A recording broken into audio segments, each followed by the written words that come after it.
parte da história da África ficou perdida. É uma terra de reinos esquecidos. Os grandes impérios africanos da Idade Média forneciam o marfim e o ouro que alimentaram a Renascença na Europa. Mas nos séculos seguintes, os árabes e europeus, os mesmos povos que mais se beneficiaram com os produtos da África, conspiraram para negar ao continente seu grande legado.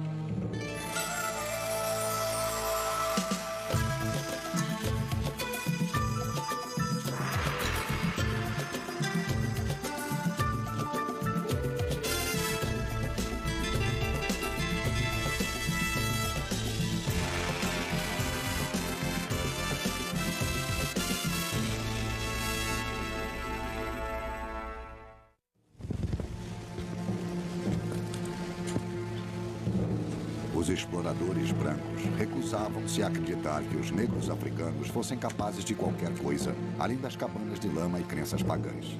Para justificar a exploração do continente negro, os colonizadores brancos reclamaram as civilizações perdidas da África aos seus ancestrais brancos. Existe uma ideia fortemente gravada no mundo ocidental de que os africanos são um povo sem história. Mesmo os grandes professores de história moderna em minha universidade, a de Oxford, no meu tempo de estudos, podiam dirigir-se a uma grande plateia do Reino Unido através da mídia e dizer: talvez no futuro haverá uma história da África. Mas no momento não existe nenhuma. Só existe a história dos europeus na África. O resto são trevas e não um assunto para a história.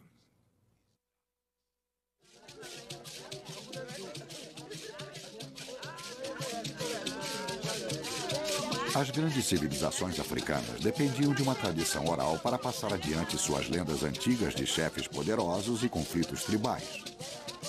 Geração após geração, ouviram essas histórias, mas com o tempo, as lembranças falhavam. Até mesmo os nomes dos reis foram esquecidos. Sem qualquer registro escrito, os poderosos impérios do passado da África tornaram-se tão vulneráveis quanto sua terra.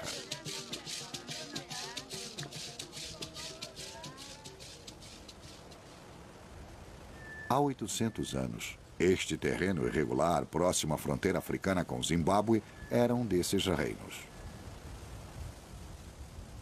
Mas todos os sinais externos de sua civilização desapareceram há muito tempo. Mas os habitantes de Venda sabem, através de histórias de seus ancestrais, que grandes reis e rainhas eram enterrados aqui, bem acima das ravinas sobre o pico de um penhasco. Um cemitério criado com milhares de toneladas de terra carregadas para cá para cobrir a rocha nua do topo do penhasco.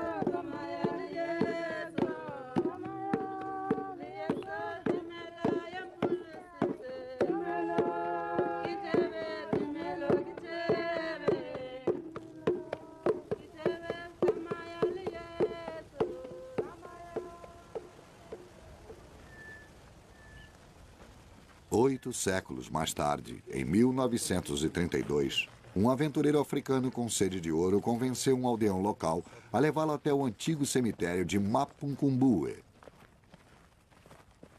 Hoje, Ernst van Gran, neto do explorador, retrata a jornada. Apesar de ser meu avô, ele era um caçador de tesouros. Estava sempre interessado em descobrir ouro e procurou exatamente por este local durante quase 5 anos. Séculos de superstições protegeram este cemitério real contra o roubo. Seu guia nem ousava olhar para a montanha sagrada com medo de ficar cego. Os habitantes de Venda chamam esta montanha de Gupuge, a montanha do chacal, e chamam-na por esse nome porque acreditavam que havia espíritos malignos e coisas misteriosas por aqui.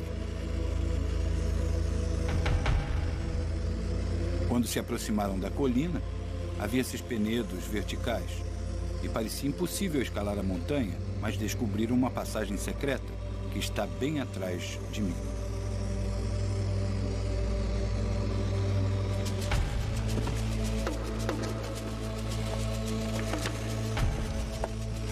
Quando a equipe de Vangra começou sua subida, encontrou buracos cavados na face da rocha. Uma escada antiga que levava ao topo desta chaminé escondida. Temiam que existissem armadilhas na subida até o cemitério real, com pedras gigantescas colocadas de forma a cair sobre eles a qualquer momento. Mas sua subida foi tranquila. Estavam prestes a descobrir alguns dos últimos remanescentes do tesouro real de todo o sul da África. Normalmente, os objetos de ouro encontrados eram derretidos. Outro capítulo importante da história africana ficaria encoberto para sempre. E esse era o seu plano. Felizmente, no último momento, Vangra Jr. teve um ataque de consciência. Entre as descobertas estavam um cetro e um rinoceronte de ouro. Pequenas quinquilharias se comparadas aos tesouros de Tutankhamon. Mesmo assim, eram os poucos e preciosos elos que nos ligavam a um passado esquecido há muito tempo. Testes feitos através de radiocarbono colocaram Mapungumbu em 1200 d.C. Os sul-africanos brancos ficaram estupefatos. Recusaram-se a acreditar que os negros tivessem chegado na região há mais de 400 anos antes dos primeiros colonizadores brancos. Testaram e retestaram Mapungumbu, tornando-a um dos locais mais expostos a radiocarbono de toda a África.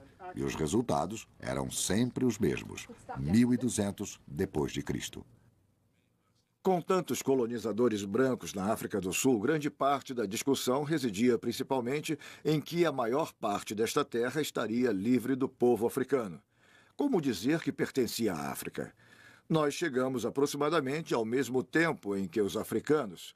Então, eles não têm mais direitos do que nós. Então, nós temos tanto direito quanto eles, era o que diziam. Mas eles estavam aqui há centenas de anos antes dos colonizadores, o que elimina sua pretensão a um status especial na África do Sul.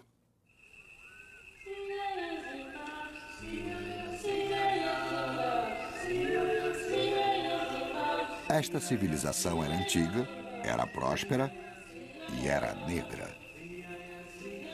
Mas o que aconteceu a esse povo permanece sendo um mistério. Talvez tenham levado seus rebanhos de gado para o extremo norte, para os pastos mais verdes e o clima mais fresco de terreno mais elevado, ou talvez tenham se tornado os ancestrais há muito procurados por outro reino africano. Pois 100 anos mais tarde, a somente 320 quilômetros além do rio Limpopo, foi fundado o maior império do mundo africano.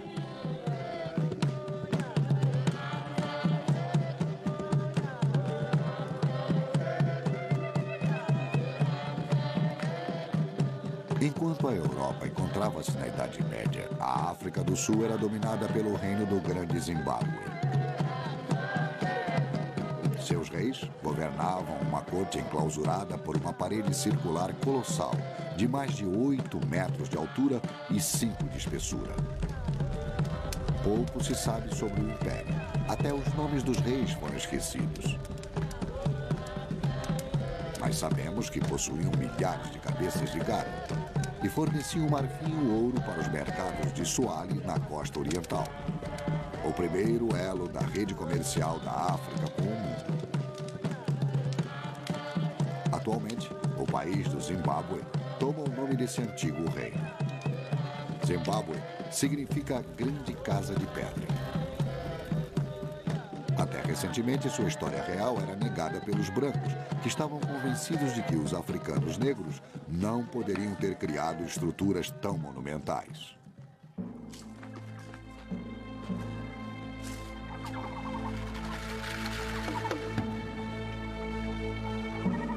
Durante centenas de anos, os europeus sonharam com a descoberta de uma civilização branca perdida no interior escuro e selvagem da África. Karl Malk, um explorador alemão, ouvira lendas de antigas ruínas de pedras em território inexplorado ao norte do rio Limpopo. Procurou durante meses antes de finalmente encontrar essas ruínas magníficas.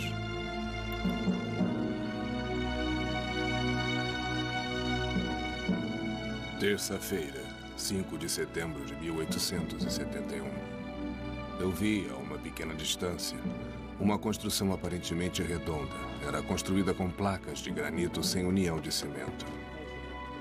A parede exterior tem um diâmetro de uns 146 metros. Os nativos locais chamam essas ruínas de Zimbábue. Mauk ficou deslumbrado com o esplendor e a sofisticação dessas ruínas. Mas acreditando que os africanos negros eram primitivos demais para construir aqueles muros, convenceu-se de que aquilo seria obra de uma antiga tribo branca perdida. Finalmente, encontrei uma estrutura em forma de torre, praticamente intocada.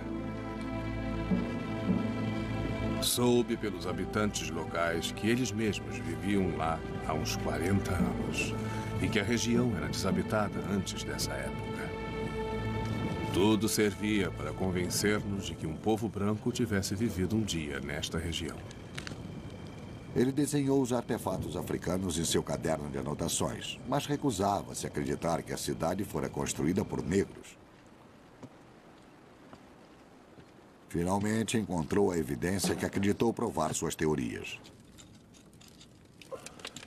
Tirei umas lascas da viga principal. Comparando-a com a madeira do meu lápis, vi que deveria ser de cedro, que só poderia ter vindo de Zelebanon. Ainda mais, somente os fenícios poderiam tê-la trazido para cá. Salomão usou muito cedro na construção de seus palácios. E essas ruínas são uma imitação das construções de Salomão em Jerusalém. E a grande mulher que a construiu só poderia ser a rainha de Sabá.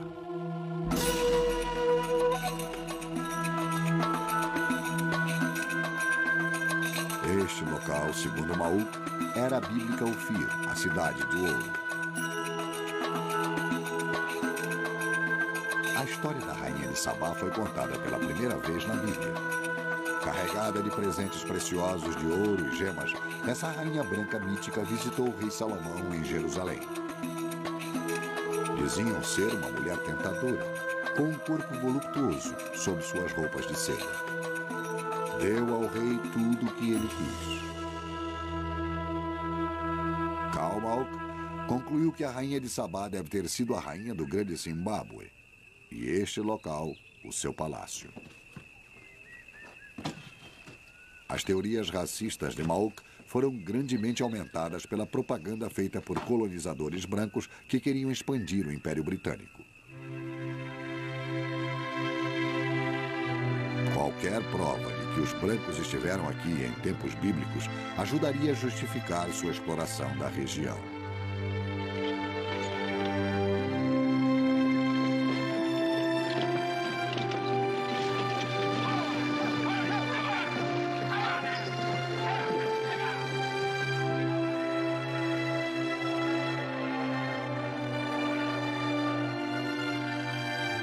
Em meados de 1890, Cecil Rhodes, um rico industrial britânico, fundara a Rodésia, país que permaneceu sob domínio branco até 1980, quando a maioria negra rebatizou-a de Zimbábue. Rhodes reclamou para si milhares de quilômetros de terras ricas em ouro e diamantes, inclusive as ruínas do grande Zimbábue. Afirmando tratar-se de um palácio fenício, organizou uma orgia de assaltantes que roubou os artefatos mais preciosos dessas ruínas. Uma das maiores tragédias do grande Zimbábue é que as pessoas faziam trabalhos intensos de escavações com a firme convicção de que, no fundo de todo aquele escombro, estaria a chave do mistério, os fenícios ou quem quer que os tenha construído. E, naturalmente, quando chegaram ao fundo e o saque já fora completo, tinham destruído todas as evidências de qualquer habitação humana que teria existido dentro dessas paredes. Esse vandalismo histórico ativo ainda aborrece Peter Garlick, que foi um oficial encarregado desse local. Foi tão grande o dano feito que a verdadeira história daqui estava quase que perdida para sempre. Mas em 1929, uma expedição em grande escala de arqueólogos britânicos tentou desencravar o grande Zimbábue do seio da rainha de Sabá.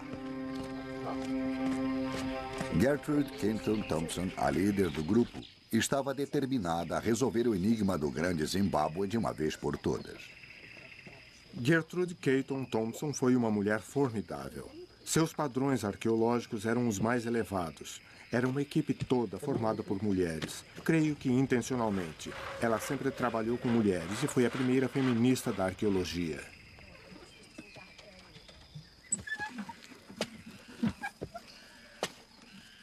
Depois de semanas de escavações, sua equipe ainda não tinha encontrado material suficiente para datar o local. Decepcionada, procurou outra área que valesse a pena explorar. Caton Thompson precisava localizar ruínas que não tivessem sido pilhadas. Exploradora determinada convenceu um amigo a lhe emprestar um avião.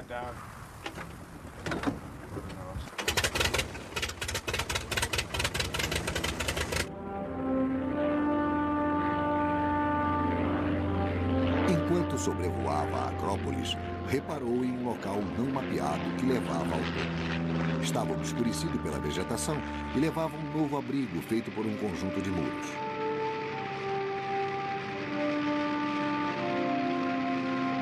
Finalmente, ela encontrara um local que não tinha sido tocado por mãos brancas.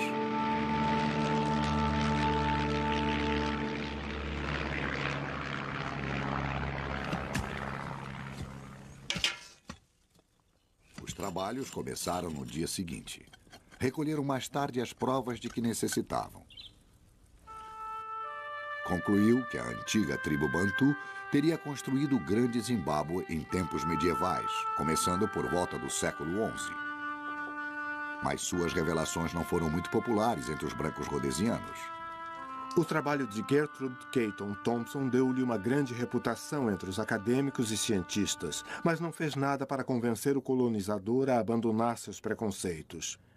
Eles, como todos os colonizadores, achavam que conheciam seus nativos, sabiam que não poderiam fazer aquilo, sabiam que o nativo era um selvagem. E nada que alguém pudesse fazer, fosse Caton Thompson ou nos 50 anos depois dela, convenceriam pessoas com preconceitos raciais tão fortes de que o Grande Zimbábue não fosse exótico. Durante séculos, o Grande Zimbábue foi cercado por uma história inteiramente fictícia. Mas como seria realmente este grande reino africano?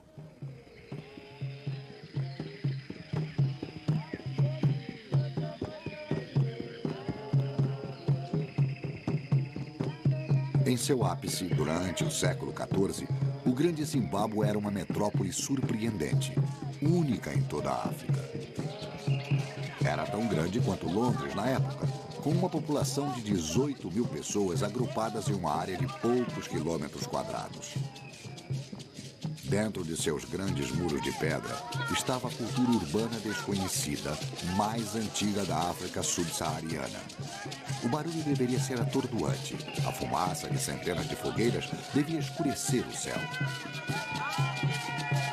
Era a capital de um império que estendia-se por milhares de quilômetros e continha centenas de mini-Zimbábues, cada um com seu próprio governador. Na Grande Zimbábue, a influência do rei continuava muito depois de sua morte. Os espíritos dos ancestrais continuavam sendo uma presença real, tanto como governadores poderosos quanto conselheiros espirituais. Atualmente, acredita-se que os nativos de Shona sejam os descendentes do povo que construiu o Grande Zimbábue. Na cultura moderna de Shona, os espíritos dos ancestrais ainda se comunicam regularmente com os vivos através de uma cerimônia executada por um médium em uma caverna embaixo das ruínas da Acrópole. Os shonanianos são pessoas muito religiosas que acreditam piamente que seus ancestrais não estejam mortos e desaparecidos para sempre. Que estão vivos e que, através de seus médiuns, podem puni-los, podem abençoá-los, podem orar por eles e, consequentemente, se não fizerem o que eles dizem, possivelmente terão má sorte. Stamon Deng, um ministro do governo de Zimbábue, estudou os ancestrais do povo Shona.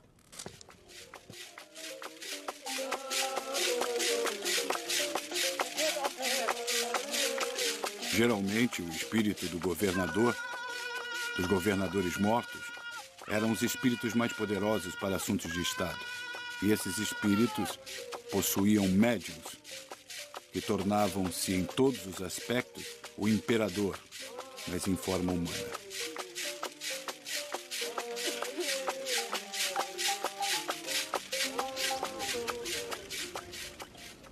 No alto da Acrópole, olhando o reino, existe um templo sagrado, onde podemos imaginar o que costuma acontecer.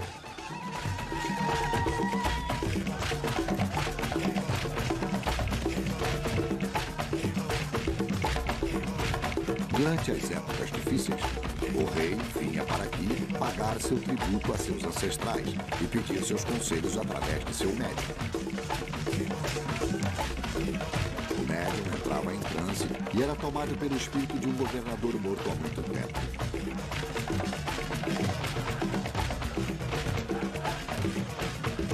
Esse elo sobrenatural entre o rei e os fundadores desta nação era fundamental para a cultura. Através do médium, o rei exercia sua influência sobre os médiums com espíritos de governadores menores.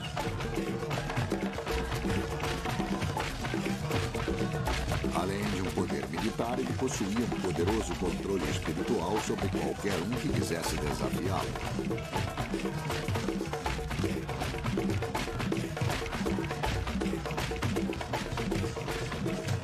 Não era necessário um grande exército para controlar. O controle tinha que ser psicológico. Podiam fazer os pronunciamentos que o povo seguisse e obedecesse. Esses grandes pássaros de pedra eram os símbolos daquele poder e estão entre os poucos ícones que foram salvos nesse lugar sagrado. Esta era uma civilização que representava a mais alta aquisição do povo de fala dialeto bantu desta parte da África. A riqueza que eles acumularam permitiram-lhes construir estruturas tão grandiosas como fizeram no grande Zimbábue, especialmente no Vale, eu creio. Havia uma arrogância, uma pomposidade, a grande loucura que levou Luís XIV a construir o grande palácio de Versailles. Aquilo não era um local para um homem viver, era uma demonstração de sua riqueza, o significado de seu país e o que ele pensava de si mesmo. E essa mesma loucura existe no povo daqui, que construiu essas magníficas estruturas de pedra que agora admiramos. O grande Zimbábue foi construído durante vários séculos por um povo devotado. 1 milhão de blocos de pedra foram recortados só para construir a parede externa. Cada súdito pagava seu tributo ao chefe com 7 dias de trabalho por mês. Não era um trabalho escravo. Eles construíam um monumento para honrar seu rei e provedor. Os construtores originais dessas paredes buscavam pedreiras de granito como esta. Hoje, ainda extraem os blocos como faziam há séculos, para reparar os muros quebrados de seus ancestrais. Aquecendo o granito com fogo e jogando água sobre os espaços, a rocha passa ao estado de placas espessas.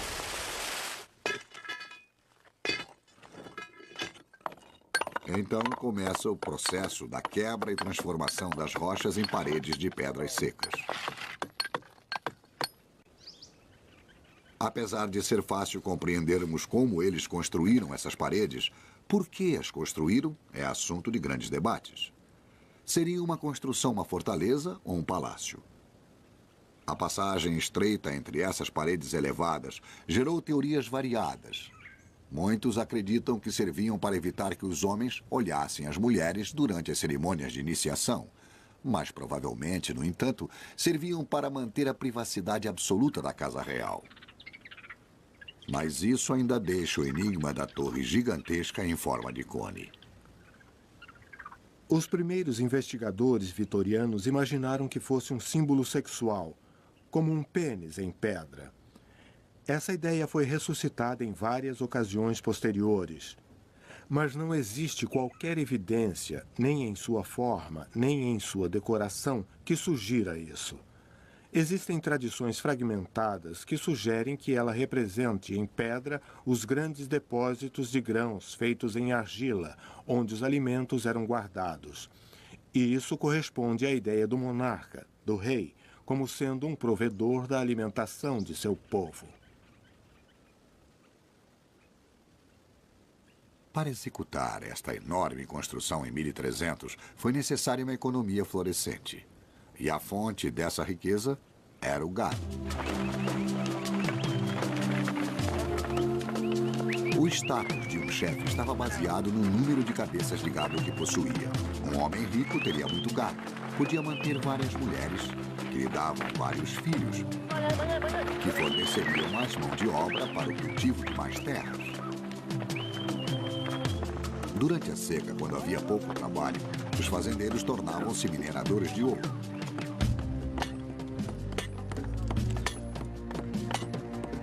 A escavação à procura do ouro nesses poços tão estreitos era tão perigosa que os trabalhadores tinham que ser subornados para descer.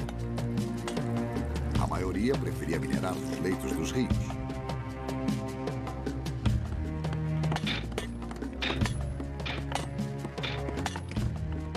O ouro era monopólio do rei, que pagava seus mineiros com gado, reservando o ouro para si, para trocar e negociar com os mercadores suahilis da costa africana oriental.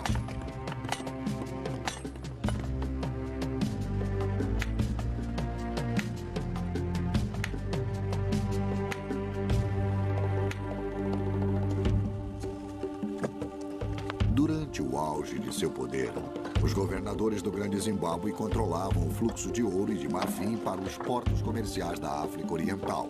E esse comércio serviria de combustível para a construção de algumas das cidades mais magníficas do mundo antigo.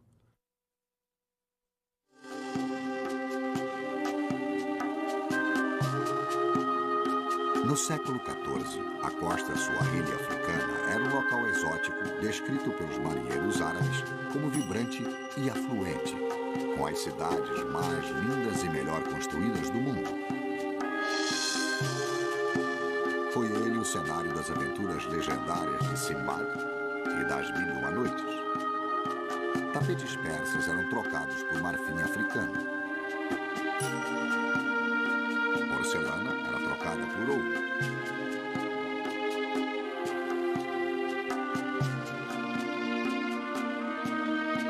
Mercadores que vinham da Índia e da Arábia, até mesmo do Extremo Oriente, tinham que negociar com corretores suahilis, homens comuns medievais, que eram sua única ligação com bens que vinham do interior da África.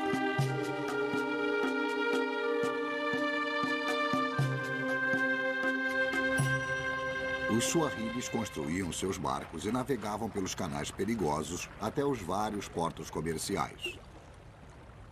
Através do controle marítimo, mantinham superioridade sobre todo o comércio da região.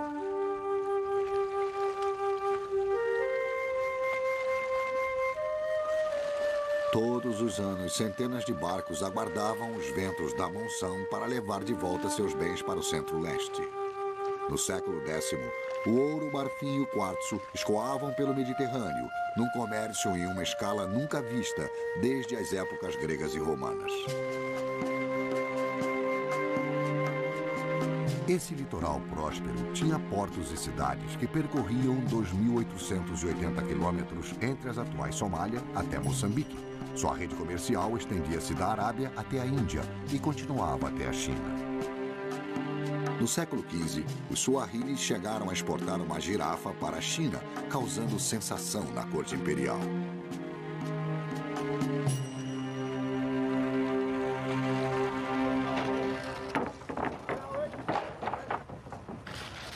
Esse extenso contato com outras culturas produziu uma sociedade cosmopolita, influenciada tanto pelas condições árabes como pelas hindus. E apesar de seu enorme sucesso, essa região da África também sofreu uma negação por parte da história.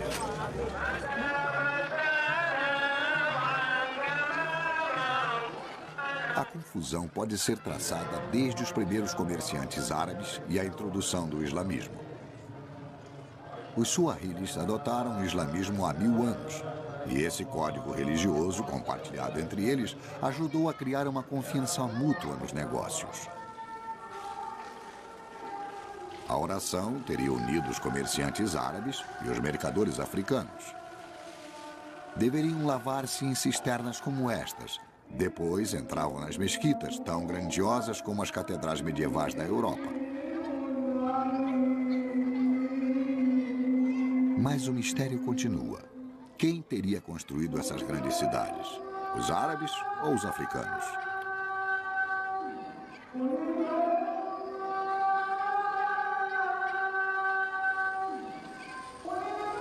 O arqueólogo Mark Horton está estudando as cidades fantasmas da costa africana e tem ideias revolucionárias quanto à sua origem.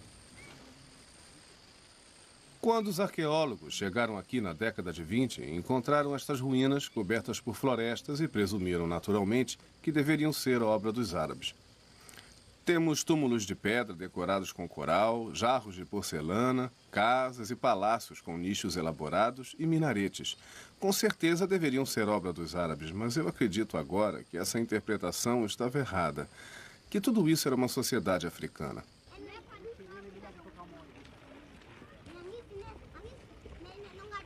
A matéria-prima dessas cidades foi tirada de depósitos de coral. Até bem pouco tempo, acreditava-se que os colonizadores usavam escravos africanos para construir suas mesquitas e palácios.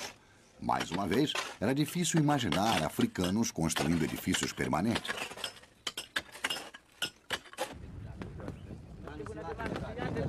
Atualmente, acredita-se que os suahilis representaram um papel muito mais importante na criação desse império comercial e que os ricos mercadores que construíram essas cidades de coral fossem africanos e não árabes. É uma história complicada para ser desvendada.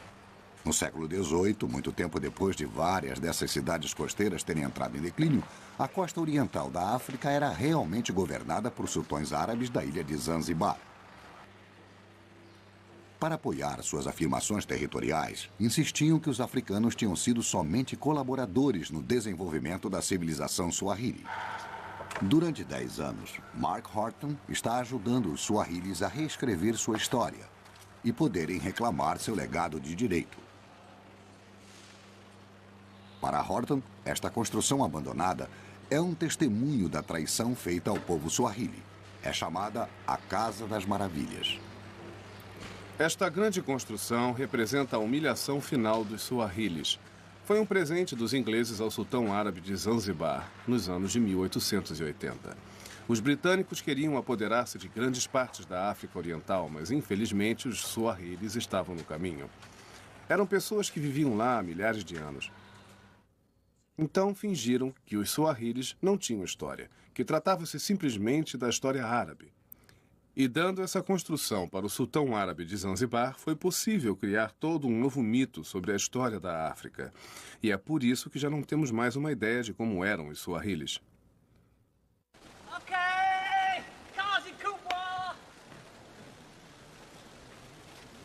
Horton acredita que a única maneira de descobrir quem eles eram é cavando. Sua meta é encontrar provas de um antigo estabelecimento africano na ilha de Pemba, nas costas tanzanianas. Ele leva sua equipe de trabalhadores a um local onde acredita ter descoberto a lendária cidade de Kambulu. Segundo os registros árabes do século X, Kambulu foi a primeira cidade muçulmana na costa suahili, portanto, de importância crucial.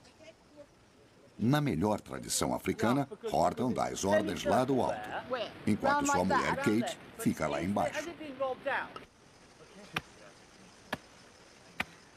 Estão começando a descobrir o chão de uma mesquita que desapareceu completamente. Horton espera que ela revele como o islamismo veio para a África Oriental. Uma antiga lenda árabe oferece uma explicação. Abdur Juma, arqueólogo-chefe de Zanzibar, transforma-a em uma história de acampamento para os trabalhadores exaustos. E ela está no diário de um explorador árabe.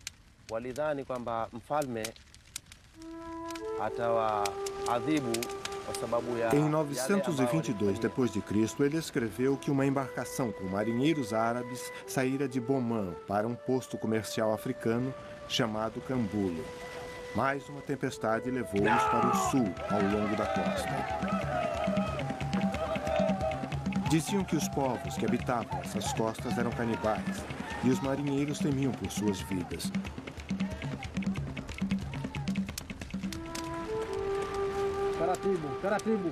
Os mercadores árabes assustados foram levados para a praia e arrastados até o rei.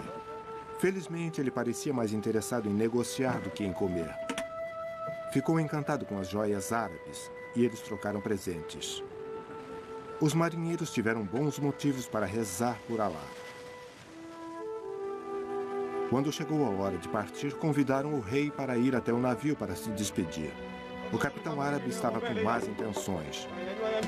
No mercado de escravos de Omã, esse rei africano poderia valer 30 dinares. Deu ordem de partida. E quando chegaram a Omã, o rei foi vendido como escravo.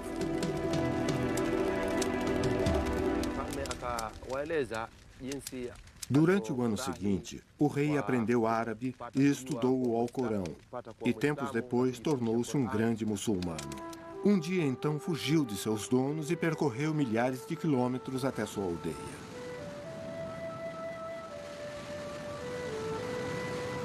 Muitos anos depois, o capitão árabe que traíra o rei fez outra viagem até Cambulo. Mais uma vez, seu barco foi parar no sul. Mais uma vez, encontrou-se diante das terras dos Ãs. Os mercadores árabes ficaram surpresos ao ver o rei que tinham vendido anos antes e imploraram piedade. Podem ir, traidores, ele disse. E se os perdoo, é porque através de mim vocês introduziram o meu povo ao islamismo. E no futuro, quando os muçulmanos vierem aqui, tratar-se-ão como irmãos. E dessa vez, o rei não foi se despedir deles.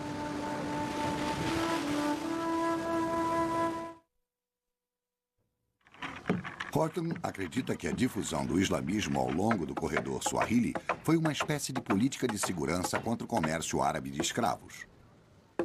Cambulo, o destino do capitão árabe da lenda, era um importante porto comercial da costa oriental africana.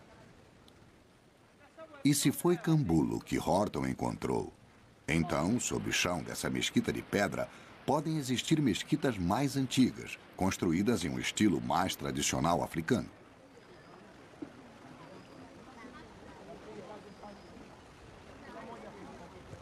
Nesta praia, uma aldeia de pesca temporária, existe uma mesquita de madeira. Os suahilis só viviam aqui durante a estação de pesca, durante uns 1000 anos, mas sempre construíam uma mesquita possivelmente semelhante às primeiras mesquitas suahilis. Sabe, Mark, esta é uma mesquita de madeira, de sapê, típica das construídas anteriormente pelos aldeões. Ah, entendi. E quando abandonaram estas, passaram a fazer de lama? Sim, lama e madeira. Geralmente elas são maiores do que esta mesquita de madeira. E depois temos uma de pedra e depois... Sim, eles construíram uma de pedra no mesmo ponto, uma em cima da outra. Uma em cima da outra? Uma em cima da outra.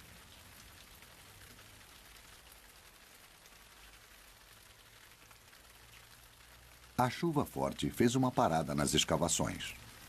A água amacia o solo o suficiente para endurecer o pulso de Mark Horton. Sob a mesquita de pedra, começam a encontrar os remanescentes de 2 mesquitas de madeira, uma em cima da outra. A mais antiga, datando do século VIII.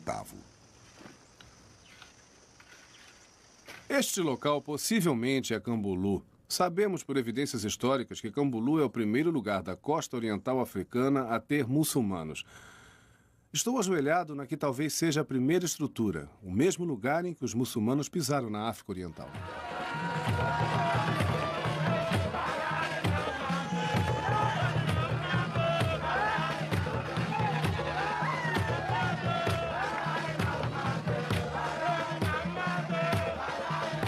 Um festival muçulmano homenageia o nascimento de Maomé, mas na ilha Lamu, no Quênia, a comemoração tem um ritmo tipicamente africano. Os grupos fazem corridas de barco em torno do arquipélago e surgem no porto. O islamismo pode ter vindo da Arábia, mas esta é uma celebração suahili, em uma cidade suahili.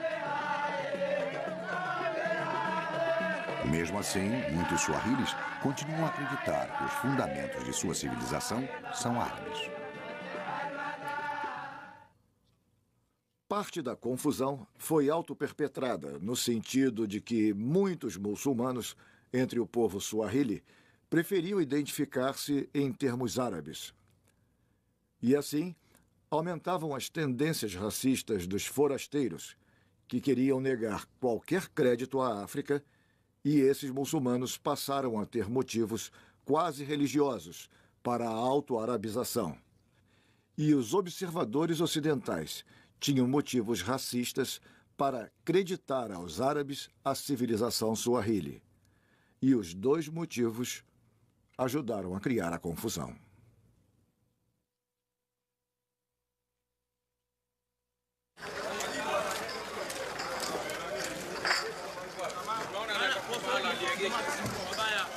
Não se pode negar as forças externas que moldaram cidades como Lamu. Os entalhes intrincados feitos nas portas são uma característica típica suahili.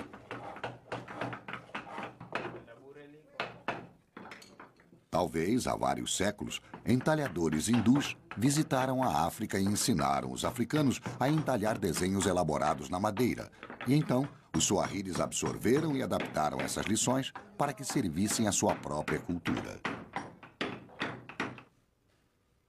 Talvez os persas tenham introduzido os desenhos ornamentais entalhados nas paredes das casas. Mas hoje, os artesãos suahilis praticam a arte de moldagem em gesso molhado.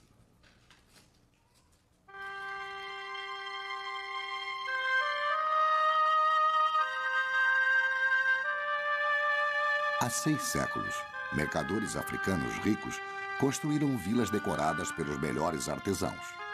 Lamu era tão sofisticada quanto a Veneza medieval. Essas casas opulentas foram construídas durante a época do comércio árabe e hindu. Atualmente, grande parte desse comércio desapareceu e a economia depende bastante do turismo. Mas, possivelmente, a cidade se parece com o que sempre foi. As ruas são trafegadas por burros, mas são muito estreitas para carros. E os esgotos aparentes originais atravessam as alamedas. As ruas em labirinto de Lamu são espelhadas naquelas de muitas cidades fantasmas ao longo da África Oriental. Durante o século XVI, centenas dessas cidades viraram ruínas, o que torna óbvio o motivo daquele comércio florescente ter terminado. Todos lucravam com o comércio. Os mineradores de ouro do interior, o homem comum suahili, os marinheiros, os mercadores e até os consumidores de todo o mundo medieval, da Europa até a China. Talvez as fortunas de famílias mercadoras rivais refluíram de geração em geração, da mesma forma que as dinastias corporativistas crescem e caem atualmente. Talvez a peste bubônica tenha causado uma recessão mundial e assim a demanda por bens africanos tenha caído. Foi o fim de uma era gloriosa para os reinos do Grande Zimbábue e da costa Suahili. No final de 1500, as construções ficaram esquecidas, mas seu legado cultural sofreria um destino ainda pior.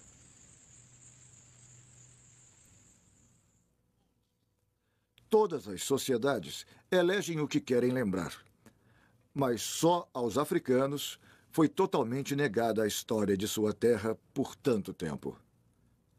Mas lembrem-se de que é aqui que nossa espécie começou a surgir com as evidências atuais. Foi aqui que os primeiros humanos andaram na Terra. Portanto, o primeiro habitat da espécie humana parece ser o último a ser exatamente compreendido. E pagamos um preço por essa falta de compreensão.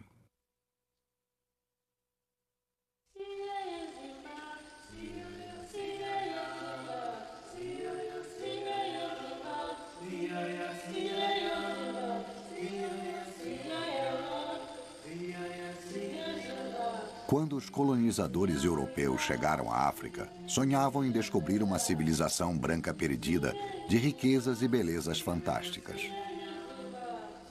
Surpreendentemente, até hoje, esse mito persiste.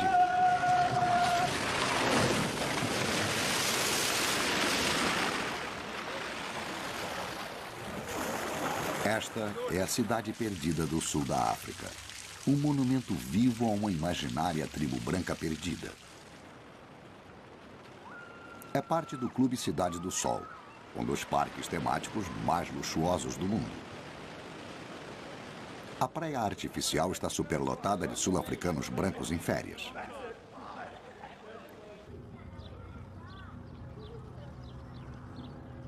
Um grupo de serviço de vários milhares de sul-africanos negros mantém vivo o sonho da tribo branca perdida. Todas as noites, eles retornam para suas palhoças, discretamente escondidas atrás das colinas.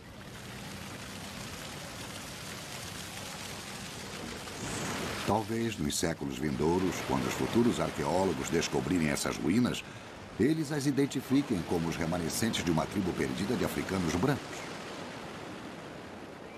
Só que talvez, desta vez, eles estejam certos.